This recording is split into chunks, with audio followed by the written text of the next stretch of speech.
Jean-Augustin. Oui, je suis le président de l'amicale 2IE Cameroun.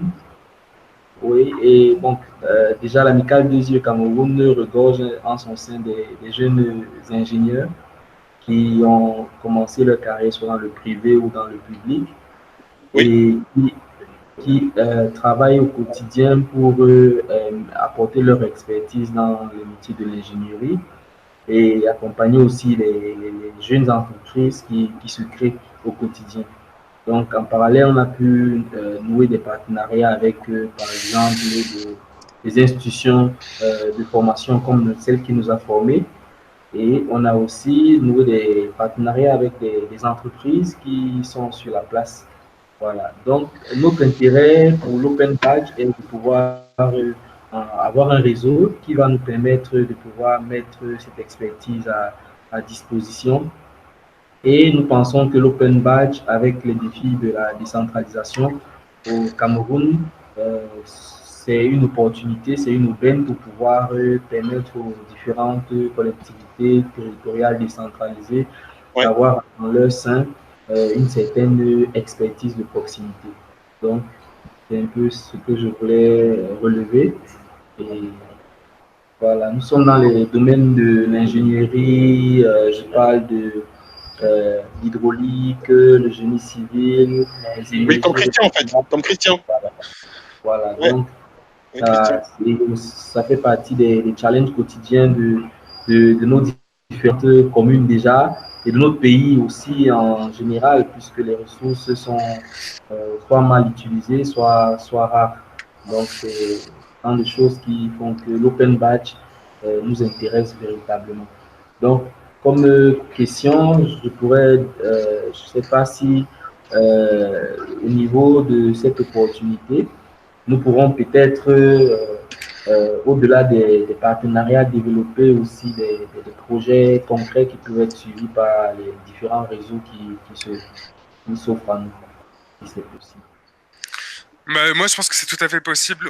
Jean-Philippe, peut-être que tu peux dire un mot sur Wake City. Christian, ils ont monté donc des différentes initiatives territoriales justement qui apportent des solutions sur le développement des territoires. Est-ce que Christian est là d'ailleurs? Parce que Oui, justement, oui, il est c'était une, là. c'était une des belles dynamiques qui s'est créée suite à notre appel avec Denis. Et justement, on a mis en relation donc l'association des amicales de c'est quoi, deux C'est IE, ça. pardon, Oui, oui. et donc l'équipe de 10 000 codeurs. Christian, est-ce que tu peux nous dire un mot? Parce que je t'ai envoyé la semaine dernière des infos sur Wake City. Est-ce que tu as pu regarder la vidéo? Oui, j'ai pu regarder la vidéo et effectivement, comme ça va en étroite ligne avec le projet qu'on a eu à développer il y a à peu près déjà 6 ans au niveau avec l'accompagnement de l'ONG FI, c'est-à-dire avec Denis, où effectivement c'était une cartographie web pour le développement. Mais en appui aux interventions de tout à l'heure, je voulais un peu revenir sur la prise de parole de Douglas qui parlait effectivement euh, de, la, de ce défaut qu'on a dans nos communautés ici, parce qu'effectivement, dans nos environnements, la certification, c'est beaucoup plus sous forme de diplôme.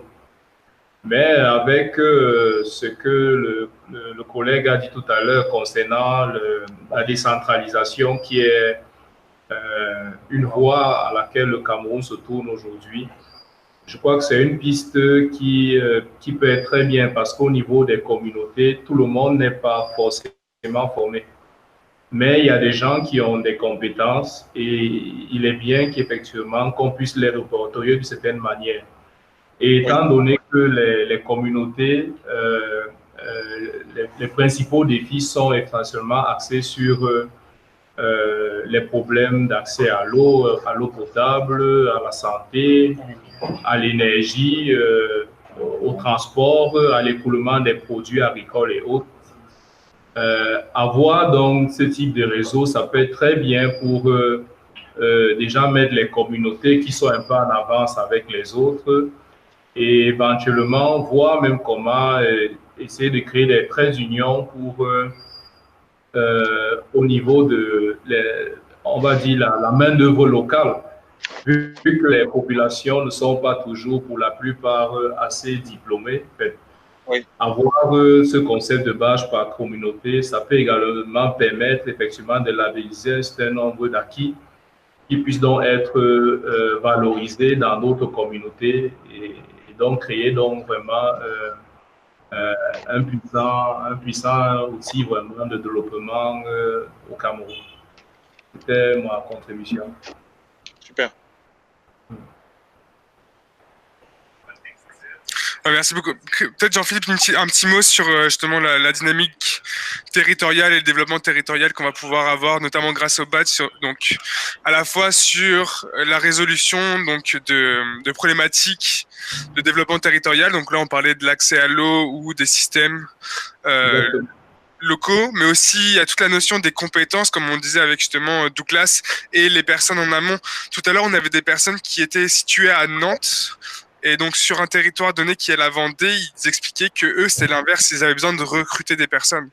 Donc, on voit que le badge peut vraiment avoir ces deux leviers-là, c'est-à-dire d'abord un levier de cartographie des besoins du territoire pour mieux se développer sur des termes techniques, accès à l'eau, électricité, infrastructure, mobilité, et également l'ensemble des compétences nécessaires pour justement que ces chantiers puissent se mettre en place et qu'on puisse cartographier les besoins de compétences quasiment en temps réel, parce que c'est sûr que dans le développement des projets, on va pas avoir besoin de toutes les compétences maintenant, mais si on est capable de prévoir assez en amont, on peut à la fois développer des formations sur mesure et savoir qui aura besoin d'être présent sur place pour pouvoir travailler.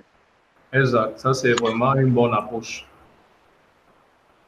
Moi j'ai hâte de pouvoir tisser ce fil là tout ce que vous dites, de ce qu'on pourrait faire ensemble. Et puisque tu tends la perche, Valentin, sur Wake City, vraiment en écho direct là, à ce que vous dites tous les deux. Moi, je comprends que Wake City, c'était très intéressant. Moi, je viens du monde de la compétence, pour ça que l'Open Badge, je tombe dedans là depuis quelques mois parce que je trouve ça redoutable. Comment ça peut même être presque une nomenclature de reconnaissance. Et là, en ayant rencontré Wake City, je vois que c'est de reconnaître tous les objets d'un territoire et qu'on puisse se les approprier. Donc, ce mix entre un territoire, tout ce qui peut s'y faire, ce qu'on appelle les infrastructures, et le potentiel des êtres humains, moi, je me dis que c'est magnifique si on arrive à pouvoir imaginer que des investissements soient mobilisés pour qu'on puisse créer de la valeur et permettre à des communautés humaines sur différents territoires. Et je crois qu'on a beaucoup de questions et d'enjeux en commun, que ce soit sur un territoire que je viens de quitter là tout à l'heure comme Grand Paris Sud, ou peut-être que j'entends au Cameroun, et puis j'ai eu des témoignages sur ce qu'ils sont en train de préparer, par exemple, au Bénin, du côté de Wake City. Donc j'ai surtout hâte, moi, que après cette nuit du badge, on puisse tisser et faire de la construction durable. Donc, je me range à ton invitation, Valentin, et je suis prêt. À très vite. Super. Merci beaucoup, Douglas.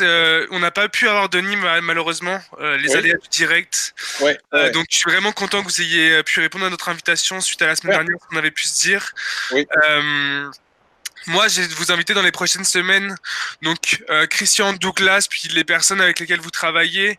On va vous inviter sûrement sur l'EDSEP pour venir donc valoriser vos écosystèmes, valoriser les gens qui comme gravitent autour, c'est-à-dire les jeunes et les accompagnateurs, et donc commencer à travailler donc en communauté apprenante sur des thématiques et donc avec des badges. Puis ça va vraiment être tout l'enjeu de cette nuit du badge, c'était vraiment ça, c'était vraiment de créer des liens connect, comme a dit Jean-Philippe et Tord au début, notamment sur la thématique justement des migrations. Connecter les gens par rapport aux thématiques, par rapport aux choses qu'ils font ensemble, pour justement éviter de réinventer la roue à chaque fois, vu qu'on a plein de communautés internationales qui travaillent sur des mêmes thématiques, qui sont confrontées aux mêmes enjeux. Et le badge peut vraiment être un bon moyen de se relier parce que ça devient un langage commun, fédérateur, certifié, et qui permet justement de voir comment une compétence, comment un contexte évolue et peut continuer à évoluer donc au sein de ces communautés-là.